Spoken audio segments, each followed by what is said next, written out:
Miller était un homme d'affaires riche et influent, connu pour son esprit astucieux et son sens aigu des affaires.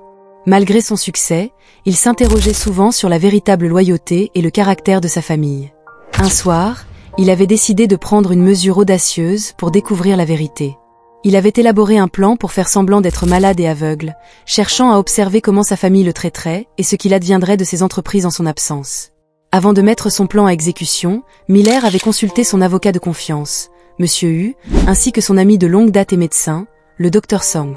Lors de cette rencontre, il leur avait expliqué son intention de simuler une grave maladie pour découvrir qui, parmi ses proches, se souciait vraiment de lui et qui ne cherchait qu'à obtenir sa richesse. Monsieur Hu avait alors proposé de créer un compte séparé pour y transférer la moitié de son patrimoine, tandis que le Dr Song s'était engagé à fournir les documents médicaux nécessaires pour rendre l'illusion crédible. 3 semaines plus tard, le plan de Miller fut mis en œuvre. Un soir, il avait appelé sa femme, lui disant qu'il ne se sentait pas bien et qu'il ne pouvait pas conduire. Inquiète, Madame Miller l'avait rejoint rapidement et l'avait ramené chez eux. Peu à peu, l'état de Miller semblait se dégrader, et il affirmait ne plus pouvoir voir, se sentant de plus en plus faible. La nouvelle de sa maladie soudaine s'était vite répandue parmi ses enfants. Aji, son fils aîné de 35 ans, Apia, le second de 30 ans, Amama, la troisième fille de 27 ans, et Asaba, la plus jeune de 23 ans. Le médecin de famille avait alors rendu visite à Miller et après plusieurs tests, était revenu avec un rapport alarmant. Il semblait souffrir de plusieurs infections graves, dont une cécité due à un caillot de sang au cerveau. Sa famille avait d'abord été diligente dans ses soins, s'assurant qu'il recevait le meilleur traitement possible. Mais au fil des mois, la tension avait commencé à peser sur eux, et leur dévouement s'était peu à peu estompé. La charge des soins à long terme devenait de plus en plus lourde, et sa famille commençait à le négliger, laissant le personnel de maison s'occuper de lui. Pendant ce temps, Madame Miller avait convoqué une réunion du conseil d'administration pour informer les membres de la détérioration de la santé de son mari, et de sa décision de prendre les rênes de l'entreprise avec Aji à ses côtés. Malgré leur manque d'expérience, elle et son fils aîné avaient pris le contrôle de l'entreprise, rejetant les conseils des dirigeants et experts de l'industrie. Cela avait conduit à une série d'erreurs, qui avaient commencé à affecter la stabilité de l'entreprise. Miller, de plus en plus isolé, voyait son état de santé se dégrader, tandis que sa femme et son fils négligeaient à la fois ses besoins et la gestion de l'entreprise. Les jours passaient sans que sa femme ne vienne le voir, et il restait souvent alité sans soins appropriés. Madame Miller envoyait souvent des sommes importantes à son pasteur, et organisait des voyages somptueux à Dubaï, épuisant encore davantage les ressources de l'entreprise. Amama, la troisième fille, était profondément troublée par la négligence dont souffrait son père. Un soir, elle avait confronté sa mère, lui reprochant de ne pas accorder suffisamment d'attention à leur père. Elle proposait de l'emmener à l'étranger pour un traitement plus adapté, mais sa mère avait rejeté l'idée, affirmant que son état était en phase terminale et qu'il serait inutile de dépenser de l'argent pour un tel voyage. Alors que Madame Miller et Aji dirigeaient l'entreprise d'une main de fer, une atmosphère de peur et de ressentiment s'était installée parmi les employés. Leur méthode de gestion autoritaire, mêlée à leur incapacité à diriger efficacement, conduisait à des licenciements massifs et à des erreurs coûteuses. Cet environnement toxique avait provoqué la démission de nombreux travailleurs expérimentés, et leurs remplaçants étaient souvent inexpérimentés et mal équipés pour gérer les opérations de l'entreprise. En 8 mois, l'entreprise était au bord de la faillite. La famille Miller avait convoqué une réunion pour discuter de la situation désastreuse. L'ambiance était tendue, avec de la frustration et des reproches flottant dans l'air. Madame Miller avait déclaré qu'il devait agir rapidement pour sauver l'entreprise et avait suggéré de vendre une des maisons familiales pour injecter de l'argent dans l'entreprise. Apia s'était opposé fermement, refusant catégoriquement cette idée. Il avait accusé sa mère et son frère d'avoir tout mal géré et de vouloir maintenant vendre une propriété pour réparer leurs erreurs. La dispute avait rapidement dégénéré. Apia, qui bouillonnait en silence depuis un moment à cause de la mauvaise gestion, avait finalement explosé de colère, reprochant à sa mère et à Aji d'avoir détruit l'héritage de leur père. Aji, furieux, avait rétorqué, refusant d'accepter ces accusations. Il avait insisté sur le fait qu'il avait fait ce qu'il pensait être le mieux, mais Apia l'avait accusé d'abuser de son pouvoir et de gaspiller de l'argent en produits de luxe et en dons à l'église. Les cris s'étaient transformés en une altercation physique, et les deux frères avaient commencé à échanger des coups, remplissant la pièce de chaos. Ama, témoin de ce combat, ne pouvait plus contenir sa frustration et sa colère. Elle avait crié à ses frères d'arrêter, leur reprochant de se battre pour les restes de ce que leur père avait construit, tout en ignorant complètement sa santé et son bien-être. Sa voix avait coupé le bruit, apportant un moment de silence alors que ses frères, haletants, se regardaient. Elle leur avait rappelé que leur père avait besoin d'eux, et que tout ce à quoi ils pensaient, c'était à la compagnie et à l'argent, oubliant l'homme qui avait tant sacrifié pour eux. La pièce était devenue silencieuse alors que les membres de la famille étaient absorbés par les paroles d'Ama. Ils prenaient conscience de leurs priorités mal placées et du poids de leurs actions. Malgré leur tentative initiale pour rester unis et tout reconstruire, des problèmes plus profonds avaient continué à émerger. La plus jeune fille, Asaba, n'avait montré aucun intérêt pour les affaires familiales ou l'entreprise. Elle était plus préoccupée par le financement de son petit ami et se consacrait à un style de vie de boîte de nuit et de fête, prenant souvent de l'argent à sa mère et à son frère aîné sans se soucier des conséquences. Le deuxième fils était également désengagé. Sa principale préoccupation était d'obtenir sa part de l'héritage pour lancer sa propre entreprise, ce qui le mettait souvent en désaccord avec le reste de la famille. Cela entraînait des disputes fréquentes et des tensions. L'entreprise étant toujours en difficulté et les conflits familiaux internes s'intensifiant, Madame Miller avait pris une décision désespérée. Elle avait vendu l'une des maisons familiales dans l'espoir d'injecter le capital dont l'entreprise avait tant besoin. La moitié des bénéfices était allée à l'entreprise, tandis que l'autre moitié servait de filet de sécurité personnelle pour Madame Miller. La vente de la maison familiale n'avait fait qu'aggraver la situation. Apia, se sentant trahi par la décision unilatérale de sa mère, avait éclaté de colère, lui reprochant d'avoir vendu la maison sans les consulter. Il insistait sur le fait que ce n'était pas seulement à elle de prendre une telle décision. Madame Miller s'était défendue en expliquant qu'elle avait fait ce qu'elle pensait être le mieux pour l'entreprise et la famille, arguant qu'ils avaient besoin d'argent. Mais Apia l'avait accusée de détruire la famille avec cette décision.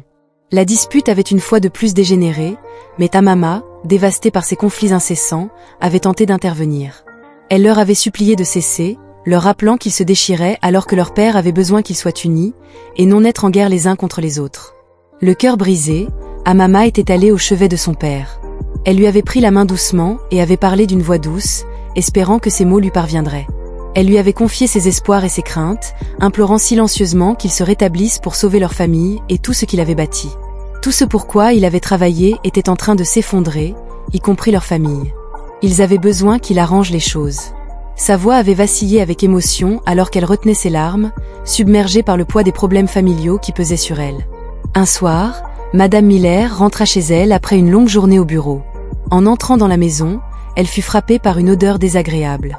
Elle supposa d'abord que quelqu'un avait oublié de tirer la chasse d'eau des toilettes, mais en vérifiant, elle trouva que tout était en ordre. L'odeur semblait provenir de la chambre de son mari. En s'approchant de son mari, elle constata qu'il s'était souillé. Sa frustration déborda, et elle éclata de colère. « Si tu ne peux pas parler ou voir, au moins utilise un panneau pour appeler à l'aide, c'est dégoûtant. » Les mots durs résonnèrent dans la pièce. Elle appela le personnel de maison pour qu'ils viennent nettoyer et leur demanda de lui mettre une couche à chaque fois que M. Miller serait seul. M. Miller, quant à lui, se trouvait pleurant doucement, submergé par la trahison et la négligence qu'il ressentait de la part de sa famille. C'est ainsi que toute sa famille le traitait mal parce qu'il était malade. Lui, qui s'était toujours assuré que ses enfants ne manquent jamais de rien, et avait offert les meilleurs soins à sa femme, se sentait maintenant abandonné. Ses larmes étaient un mélange de douleur et d'incrédulité, son cœur lourd de chagrin et de déception. La nouvelle de la détérioration de la santé de M. Miller finit par atteindre sa famille élargie dans le village. Inquiets et désireux d'offrir leur soutien, ils décidèrent de se rendre dans la ville pour lui rendre visite. Le voyage fut long, mais leur amour et leur préoccupation pour lui leur donnèrent de la force. À leur arrivée devant la résidence des Miller, ils furent accueillis par un accueil inattendu et dur. Madame Miller leur demanda sèchement ce qu'ils faisaient là. L'oncle expliqua qu'il avait entendu parler de l'état de son neveu et qu'il était venu pour le soutenir et vérifier sa santé. Mais Madame Miller leur rétorqua qu'ils n'étaient pas les bienvenus et qu'ils devaient retourner au village, assurant qu'ils n'avaient pas besoin de leur aide. La famille élargie, stupéfaite par ces paroles, se retrouva refoulée après avoir parcouru un long chemin dans l'espoir de voir leurs parents bien-aimés. Tante Sandra essaya de lui rappeler qu'il était sa famille et qu'il se souciait de lui, mais Madame Miller persista, leur ordonnant de partir. Le cœur brisé, ils n'eurent d'autre choix que de retourner au village. Sur le chemin du retour, ils discutèrent de la situation et jurèrent de trouver un autre moyen de rencontrer Miller. Plus tard dans la soirée, Amma rentra du travail et remarqua l'expression sévère de sa mère. Elle lui demanda ce qui s'était passé. Madame Miller lui expliqua que la famille de son père avait tenté de s'imposer et qu'elle les avait renvoyés au village. Troublée par les actions de sa mère, Amma décida de rendre visite à son père et de partager la nouvelle. Elle lui confia que sa famille était venue de loin pour le voir, mais que leur mère les avait renvoyés. Malgré ses efforts pour lui remonter le moral, Amma se rendit vite compte que son père ne pouvait pas l'entendre, son état s'étant tellement aggravé qu'il était presque complètement isolé de son entourage. Amma, désemparée, prit doucement la main de son père et lui murmura ses espoirs et ses craintes. Elle lui demanda de ne pas abandonner, leur famille avait besoin de lui. Mais cette prise de conscience que ces mots ne l'atteignaient pas la remplit d'une détermination encore plus grande de s'assurer qu'il ne soit pas abandonné. Amma avait confronté sa mère un soir, inquiète de l'aggravation de l'état de son père, lui demandant où elle était allée, car il avait plus que jamais besoin de leur soutien. Madame Miller, épuisée, lui avait répondu qu'elle faisait tout ce qu'elle pouvait et qu'Amma ne comprenait pas la pression qu'elle subissait. Mais Amma, déterminée, avait insisté en lui disant qu'il ne pouvait pas l'abandonner et qu'il avait besoin de leur amour et de leur soutien. Remplie de colère et de frustration après cette confrontation houleuse, Amma avait quitté sa mère. Elle savait que son père avait besoin de plus que son seul soutien, il avait besoin de toute la famille pour se rassembler autour de lui. Déterminée à faire une différence, elle avait appelé son frère et sa sœur pour leur expliquer la situation et leur demander de l'aide. Elle leur avait dit qu'ils devaient se rassembler et soutenir leur père, qui était dans un état terrible et avait besoin de leur attention plus que jamais. Agi, cependant, avait répondu avec froideur que leur père était vieux et qu'ils ne pouvaient pas perdre leur temps, car ils devaient se concentrer sur leur avenir. Appia était d'accord avec lui, affirmant qu'il en avait déjà fait assez et qu'ils ne pouvaient pas continuer à mettre leur vie en attente pour lui. L'autre fille, elle aussi, avait soutenu leurs propos, expliquant qu'ils devaient penser à leur propre vie. Peu après, Madame Miller était rentrée à la maison avec son nouveau petit ami, Patrick, qu'elle avait présenté à ses enfants sous prétexte qu'il était son nouveau chauffeur. Elle leur avait dit qu'il allait être son chauffeur, car elle ne se sentait pas bien ces jours-ci et ne pouvait plus conduire elle-même. La réaction des enfants avait été mitigée. Certains avaient accepté son explication, tandis que d'autres, notamment Amma, s'étaient farouchement opposés à cette idée. Amma avait protesté, disant que c'était faux, qu'ils n'avaient pas besoin d'un chauffeur et qu'ils devaient se concentrer sur la santé de leur père. Malgré les objections d'Amma, Patrick avait emménagé dans la maison, ce qui avait mis encore plus à rude les épreuves de la famille déjà fragile. Chaque nuit, Madame Miller se faufilait hors de sa chambre pour rejoindre Patrick, poursuivant ainsi leur relation secrète sous le même toit où son mari était alité. Pendant ce temps, Madame Miller et Agi avaient une fois de plus mal géré les finances de l'entreprise, ce qui avait conduit à une nouvelle crise. Désespérés, ils avaient proposé de vendre 2 voitures et une autre maison familiale pour injecter de l'argent dans l'entreprise en difficulté. Une réunion de famille avait été convoquée, et l'atmosphère était tendue, chargée de frustration. Agi avait proposé de vendre 2 voitures et l'une des maisons pour remettre l'entreprise sur les rails, mais Appia s'était opposé avec véhémence, disant qu'ils ne pouvaient pas continuer à vendre leurs actifs pour réparer des erreurs, et qu'à ce rythme, ils n'auraient plus rien. Asaba avait soutenu Appia, ajoutant qu'il devait trouver une autre solution et qu'il ne pouvait pas continuer ainsi. Amma, quant à elle, avait suggéré qu'ils se concentrent sur une meilleure gestion de l'entreprise, plutôt que de vendre constamment leurs propriétés. De plus en plus frustré, Appia avait fait une suggestion audacieuse. Il avait proposé de partager les propriétés de leur père dès maintenant, craignant qu'ils ne finissent par tout perdre. Leur mère s'y était opposée, affirmant que ce n'était pas possible car leur père était toujours en vie, et qu'il ne pouvait pas diviser ses propriétés tant qu'il était encore là. Appia, insistant, avait alors demandé s'il y avait un testament, pensant que leur père avait peut-être pris des dispositions dont il n'était pas au courant. La famille avait alors décidé de contacter leur avocat, Monsieur Hu, pour voir s'il était légalement possible de diviser les propriétés de Monsieur Miller ou s'il existait un testament. Monsieur Hu était arrivé plus tard dans la journée pour répondre aux préoccupations de la famille. Il avait expliqué qu'il comprenait leurs questions concernant la succession de Monsieur Miller et avait clarifié que, tant que celui-ci était vivant, ses propriétés ne pouvaient être divisées sans son consentement. Amma avait alors demandé s'il existait un testament, se demandant si des dispositions avaient été prises pour eux. Malheureusement, Monsieur Hu avait répondu que Monsieur Miller avait prévu de faire un testament, mais sa maladie l'avait frappé avant qu'il ne puisse le rédiger. Cette nouvelle avait laissé la famille déçue et anxieuse quant à l'avenir. Ils n'avaient pas de directive claire sur la façon de gérer la crise de l'entreprise sans épuiser davantage leurs actifs. Agi s'était alors demandé ce qu'il allait faire, soulignant qu'il avait besoin d'argent. Amma avait proposé de repenser à leur stratégie, insistant que vendre des actifs n'était pas une solution durable. Elle avait suggéré de faire appel à des conseillers financiers externes pour les aider à restructurer l'entreprise. Bien que sa suggestion ait rencontré une certaine résistance, la famille avait finalement convenu que c'était la meilleure solution et avait décidé d'engager des conseillers financiers pour évaluer la situation et proposer un plan de redressement viable. Les conseillers financiers avaient commencé par un audit approfondi des finances de l'entreprise.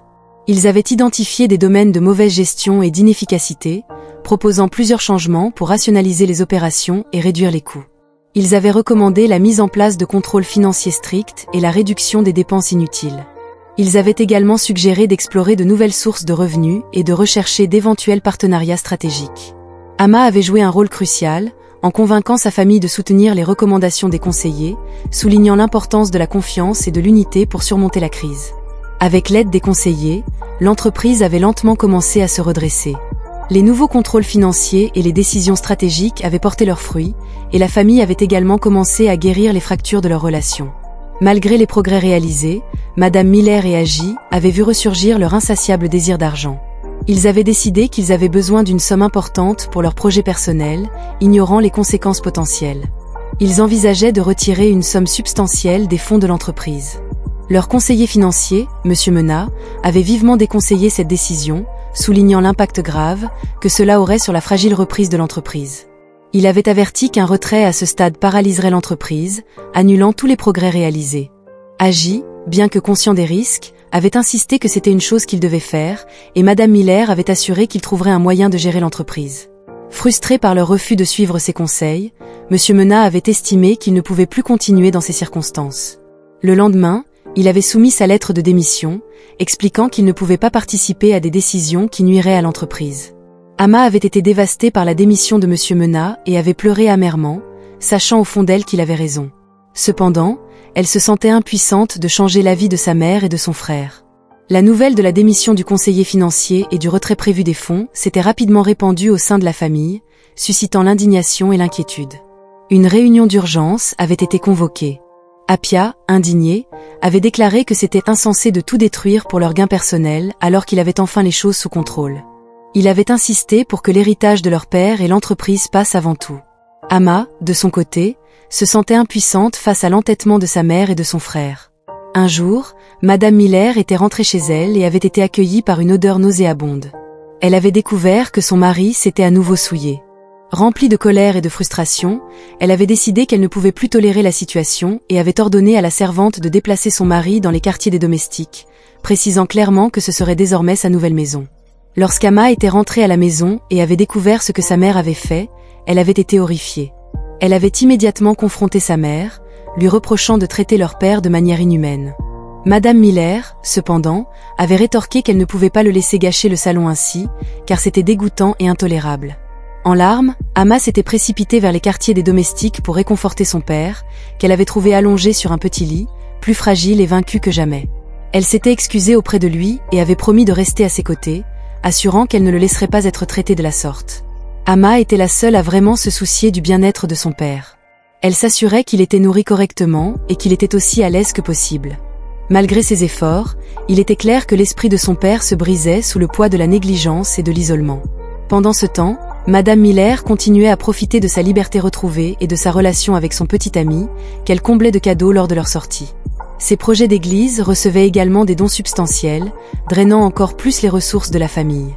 Souvent, elle ne rentrait même pas le soir, laissant Amma assumer toutes les responsabilités. Désespérée de changer la situation, Amma avait de nouveau contacté ses frères et sœurs, espérant qu'ils comprendraient enfin la gravité de l'état de leur père et viendraient à son aide. Elle leur avait supplié de faire quelque chose, mais Agi et Appia, absorbés par leur propre avenir, avaient refusé. Appia avait rappelé à Amma qu'il avait déjà sacrifié beaucoup et qu'ils devaient désormais penser à eux-mêmes, tandis qu'Asaba, bien que désolé, savait qu'ils ne pouvaient pas faire changer d'avis leur mère.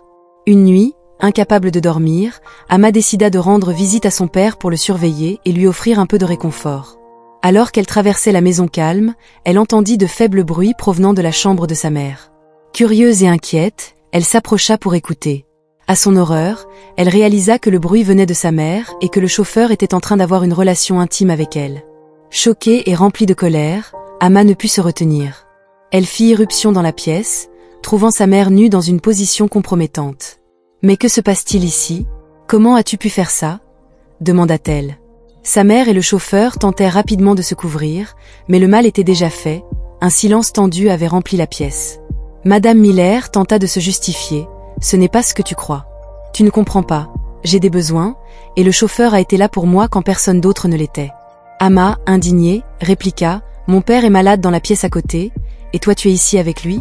C'est une trahison du plus haut niveau. » Sa mère tenta de l'apaiser, « S'il te plaît, laisse-moi t'expliquer. » Mais Amma n'était pas prête à écouter. « Sors de cette maison maintenant. » Sa mère s'habilla en hâte, tandis que le chauffeur quitta discrètement la pièce, conscient qu'il n'avait pas sa place dans cette querelle. Plus tard, sa mère tenta de se défendre à nouveau, en expliquant à Ama qu'elle était seule et stressée depuis longtemps, et qu'elle avait besoin de réconfort. Ama, indignée, lui répondit « Et mon père ? C'est lui qui souffre le plus, et tu l'as complètement abandonné.